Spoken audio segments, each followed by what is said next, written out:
Vamos falar ao vivo com o repórter Edson Neves. Como eu disse para vocês, hoje nós estamos repercutindo aqui dentro da nossa realidade, dentro da nossa cidade, do nosso jornalismo, a morte do Papa Francisco. Edson Neves, comece a repercussão, vamos começar a falar sobre esse assunto, afinal, o maior líder religioso da Igreja Católica Mundial, né, Edson? Exatamente, Fernando. E para repercutir também, a gente vai conversar agora com o padre Joel Medeiros, que é o pároco da Catedral Metropolitana aqui de Londrina. Inclusive, daqui a pouco o padre celebra a missa aqui na capela da Catedral às 7 da manhã. Padre, de alguma maneira, bom dia, mas claro que todo mundo, os cristãos católicos hoje acordaram muito tristes com essa notícia do Papa Francisco. Qual que é a reflexão que o senhor faz, inclusive, da liderança que ele exerceu sobre a Igreja Católica e ao longo dos últimos 12 anos?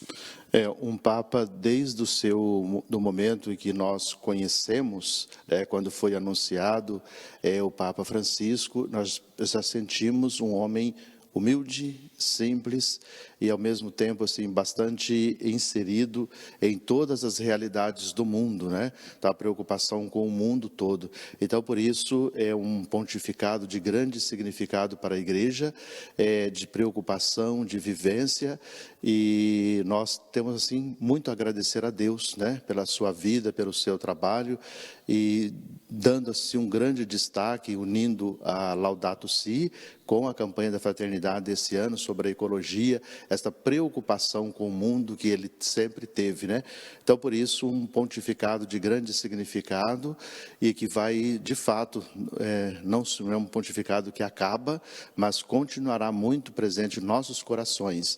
E o mundo inteiro, desde o momento em que ele foi eleito, que conhecemos ele, sentiu esta simplicidade, humildade e esta dedicação do Evangelho para a Igreja e com o mundo. E foi assim também, padre, que deu para a gente perceber um pontificado, claro, muito aberto ao diálogo, com outras lideranças religiosas, mas também lideranças políticas, e também no sentido de quebra de tabus, quebra de protocolo. A gente viu um Papa mais solto, não sei se é a melhor palavra, mas assim, claro, sempre respeitando os dogmas da Igreja, mas claro, uma pessoa muito mais aberta também a esse diálogo com todos.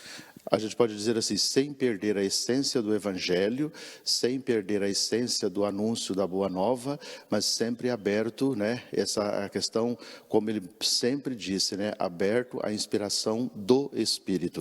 Tanto é que é o primeiro pontificado em que teve a presença significativa das mulheres, no governo da Igreja, porque isso nunca teve, foi de grande significado, e um Papa que convocou a Igreja com a palavra sinodalidade, que significa caminhar juntos. Então, ele teve realmente essa preocupação. Repito, sem perder a essência do Evangelho, ele realmente abriu a Igreja, abriu as mentes para que a gente pudesse viver profundamente o Evangelho, inserido em todas as situações e acolhendo a todos. Foi um verdadeiro Papa do século XXI, padre? Do século XXI e colocado em prática o Concílio Vaticano II.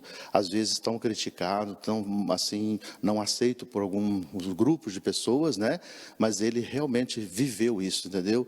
Ele fez com que realmente, diante da situação do mundo, porque qual que é a realidade do mundo? É esta. Então, ele inseriu-se nesta realidade.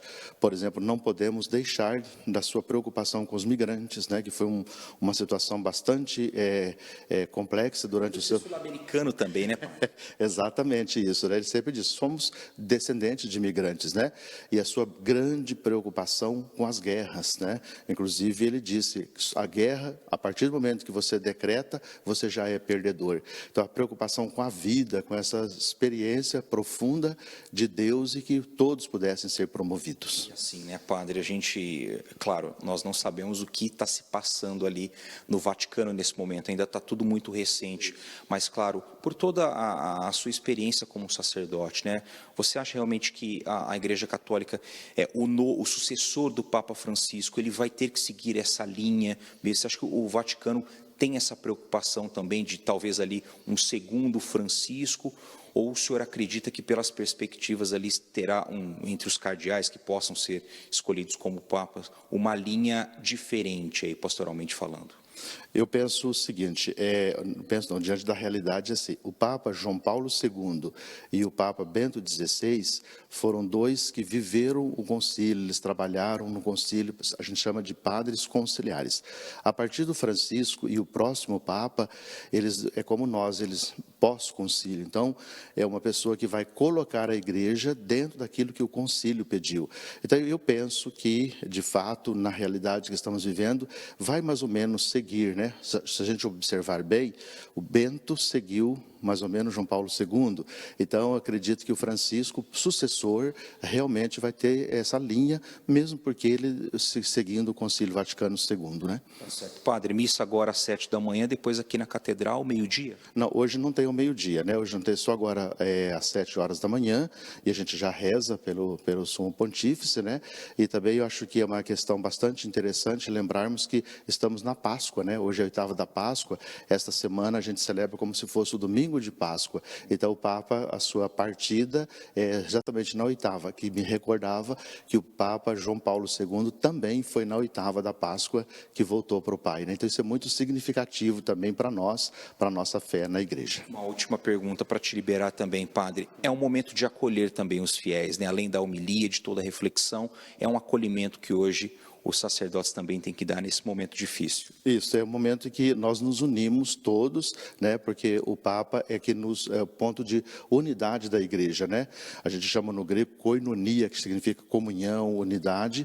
Então, nesse momento, nós nos unimos, né, em oração, pedindo a Deus por ele e também, ao mesmo tempo, já rezando também para que, na eleição, o Espírito inspire o novo pontífice. Com certeza. Muito obrigado ao Padre João Medeiros, gentilmente nos atendendo aqui, Fernando, antes da missa, agora às 7 da manhã, repercutindo aqui também um pouco, né, a morte do Papa Francisco, que foi na madrugada desta segunda-feira, dia 21 de abril. Volto com você aí no estúdio. Tá feito. Obrigado, Edson Neves, pelas informações, imagens ao vivo aí do nosso Júlio Moura, e ele enquadra aí a imagem do Papa Francisco, que se foi por volta das 2h30 da madrugada desta segunda-feira, no horário de Brasília. Nós vamos continuar acompanhando. É claro que nós vamos passar todas as informações, porque agora há uma vacância no cargo, não é? Porque, além de ser o líder da igreja, o Papa era também o líder do Vaticano. O Vaticano é como se fosse, é um país, né? É o menor país do mundo, o Vaticano.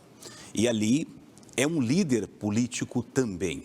Por isso que todas as lideranças políticas do mundo, certamente já deve estar saindo aí notas, né, de pesar dos líderes mundiais, presidentes, primeiros ministros, reis, rainhas, enfim, todos os líderes de qual for o tipo de governo existente em cada país, em cada religião também se manifestando, né? Os líderes religiosos também se manifestando, e nós vamos trazer todas as informações para vocês aqui ao longo da nossa programação.